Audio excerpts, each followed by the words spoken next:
Well, welcome back to Nosing Around. Welcome to the second part of the show. Kevin, pull out a little bit. Let's get our guest here. With us again is David Hulsman. David Hulsman has done exhaustive research on the subject of the 7 deadly sins as related to the castaways on Gilligan's Island. David, tell us a little bit about your That's correct, Randy. A lot of people don't realize that in the very beginning, the writers and the directors of the show wanted to put on a meaningful, responsive show that told a little bit about society's decline, the moral decline of values, and their own comments on capitalism. Capitalism? Yes, yes, yes. And they felt that it wouldn't play in the early 60s to the television executives, so they veiled it in this thin facade that they called Gilligan's Island. Ah, so you're saying that it's really not so much a story about some poor-acting boneheads trapped on an island due to their own idiocy. It's really a morality play and indicative of... That's exactly right. That's exactly right. And if you work at it, you can match each one of these characters up with one of the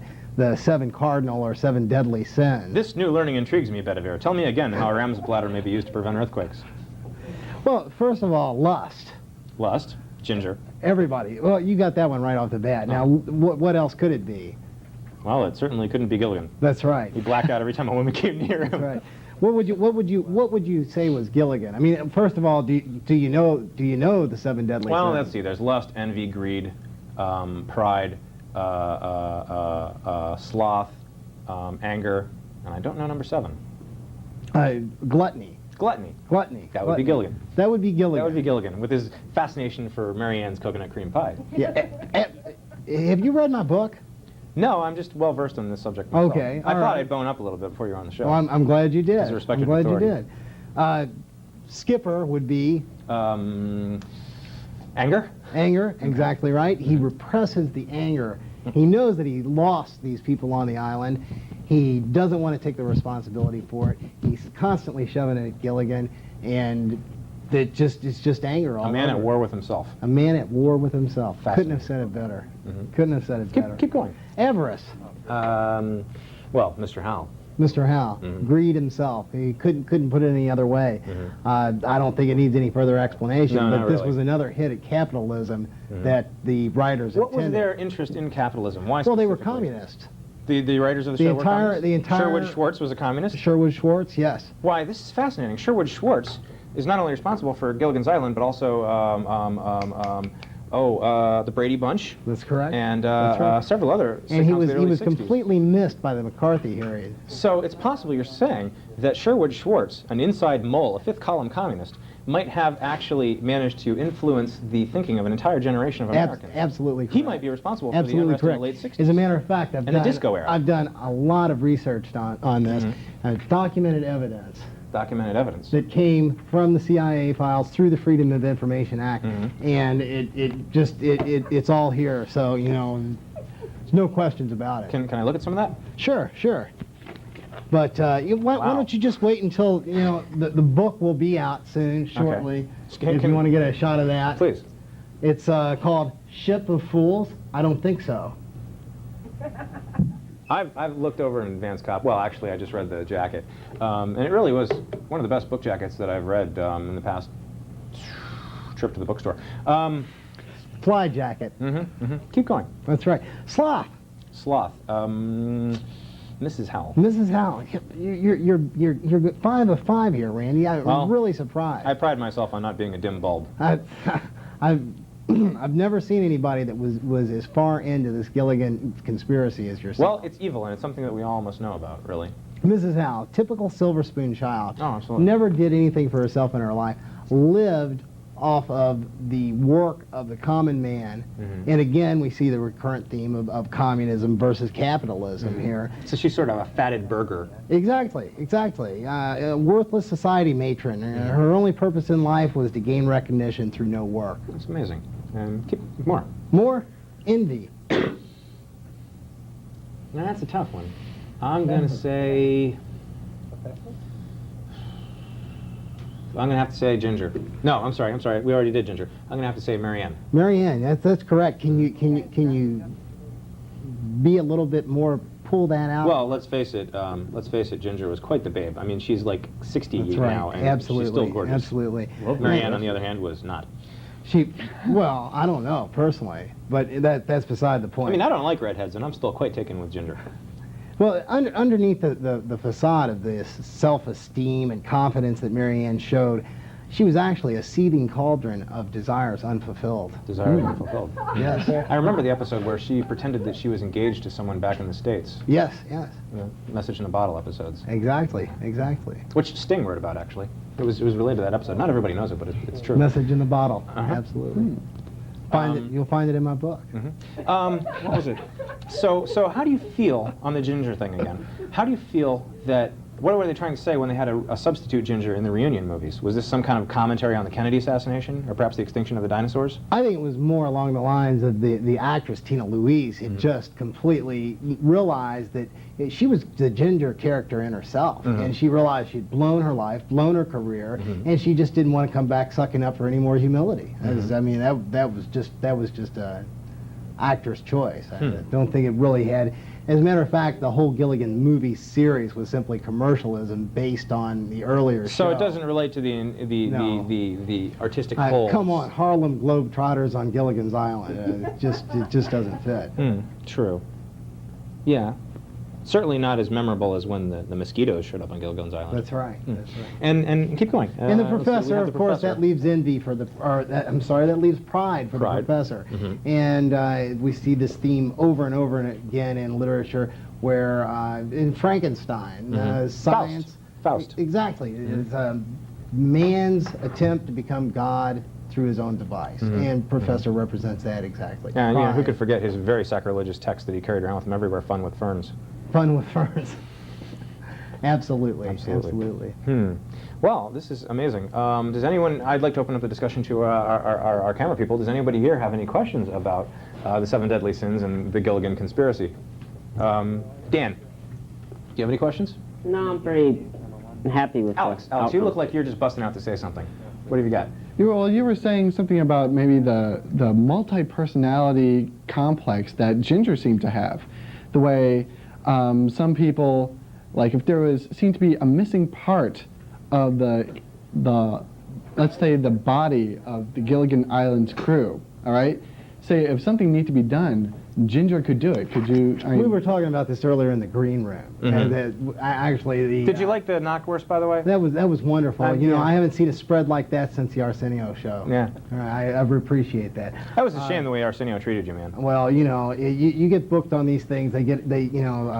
Sting wants to do a walk. Putting you on after Kid and Play, that was just, that was... What are you going to do? What are you going to do? Yeah. But anyway, what you were saying about Ginger, anytime they needed an extra character, Ginger could play it because she had played it in the movie. She was a nurse in a movie. She could be a nurse on the island. Fascinating. Kevin, do you have any questions about this? I mean, you are the person that first introduced me to the subject of the Gilligan conspiracy.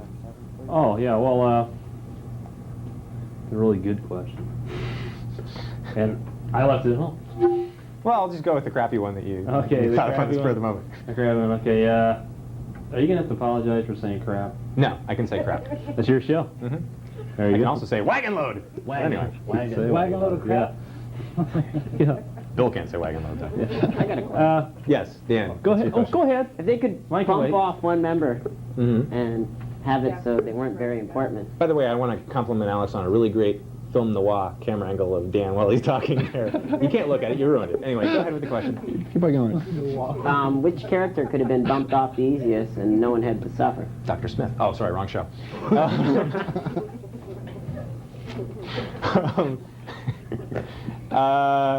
Gosh, somebody to be bumped off. Well, you know, I always felt that Gilligan was a bit superfluous.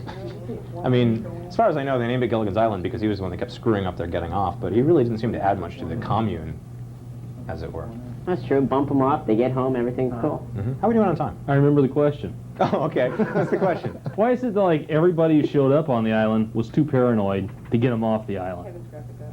Well, you know, what's the guy that played Sergeant I was Bilko? asking the guest. Oh, I'm sorry. He's the Well, expert. I think that it goes back to the fact that they really didn't want to be rescued at all. No? That they wanted for their own reasons, and we can see that they had a lot of problems. That none of them actually wanted to get off the island. So you mean that these people couldn't fit into society, so they built their own society of outcasts? Exactly. They were Like a ruling their Garden own of Eden kind of land. thing. They were kings Amazing. there. It was kind of like a Lord of the Flies. Well, no, never mind. Not I feel at as all though- like that. I feel as though the castaways are sort of the heir apparent to the beatniks, from what you're saying. The Lost Kerouac generation? Yes. Well, it could be, but Well, I've really never actually, looked now at that I it think that about it, way. can't believe I didn't catch this before. Maynard G. Krebs. I'm at a loss. I'm at a total loss. I've never even looked at it that way. Wow. You may be right. That Gilligan looks a lot like him. Yeah. They may be cousins. Yeah. Identical cousins. Yeah. Looks like you're going to need to put a little bit more time in your book. Well, they can always go into the revisited. How come there was a question from the booth? How come there were so many clothes? How come they brought so many clothes just for a 3-hour tour? Well, actually, they didn't have, it was only the house who had changes of clothes. Everybody else, except Ginger, who made one dress from the SS. It was a Minnow. good dress, though. Well, it was a good dress. I mean, if there's one woman I could choose to have walk around in a terry cloth white towel that says Minnow on the side of it, it's her. But again, it was a stab at the rampant commercialism, consumerism. It was again a stab at capitalism through the I house. think I remember society going out wearing red and blue and being like So you're those. saying that it was from all according to their ability to all according to their need? Yes, As yes. Engels said. Or Marx. Or Marx. Whichever. Marx or One of Engels. them guys. Yes, and if you'll notice, the captain and Gilligan, who were the working man, the proletariat, they wore uniforms, and they wore the same uniform every single episode. Oh, I recall Gilligan was wearing his brother's shirt. Remember that episode where the satellite landed on the island and he didn't want to stand in front while they were waving for help because he was wearing his brother's shirt and his brother was going to be mad at him? Oh, that's might right. have been Maynard G. Krebs. That could have been Maynard's shirt. It could have been. They could have been identical twins. That is an interesting take on it, though. I didn't throw that. I've got something that I just wanted to throw out here. What about the music? What about, there was only one song, and no matter what situation they were in, they would just change the tempo of that music to fit the situation. We got a very exciting question from the booth. Please. If everybody was communist who wrote the show, how come the professor, the skipper, and Gilligan were wearing red, white, and blue shirts? That's very American. Again, it was a throw off for the TV executives. They had no idea Took the what was curse off of it. playing. They had no idea what was playing. So, What is that? No! Everybody get out of the booth! Everybody get out of the booth! It's one of those crazed, hipped out, drugged up Barney impersonators. He's finally snapped. Get out of here! Get the camera.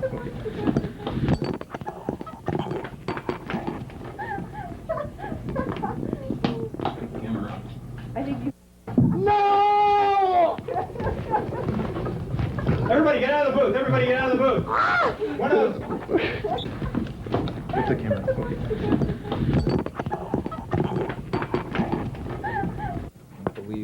Yeah, dude, there's a monster in the studio. They're not supposed to do this. White. Carrie, What? go out and kill the monster. Do I have to? I'll do that or cut and run. All right, well, I'll cut and run. Oh, he's my hero. Okay, all right, okay. What did they teach us in the basic class about how to deal with monsters in the studio? Throw the girls. Okay, well, appeasement. It didn't work for Hitler. It might work for Big Purple. Freaked out. Yummy girls. Women and children first. Wrong effect. You know, I haven't directed a show in quite a while. I don't really remember how to do it. You don't like yummy girls? What? You don't like yummy girls? Yes, I do. I was talking about directing the show. I wasn't talking about your sex life. Oh, thank you. I know. We'll pound on the wall. Here, take this. You direct. Yeah, music then. No cussing on my show. Dang. Wagon. Oh crap, a load.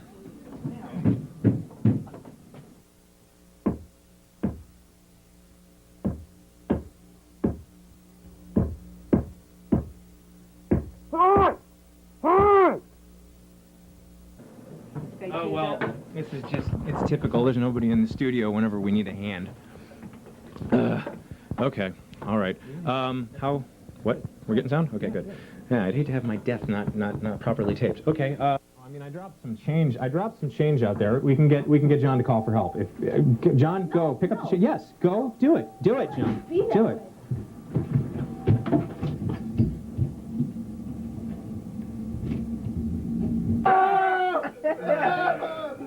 What a bunch of wussies, I'm telling you. That looks like close-up. That looks like hair.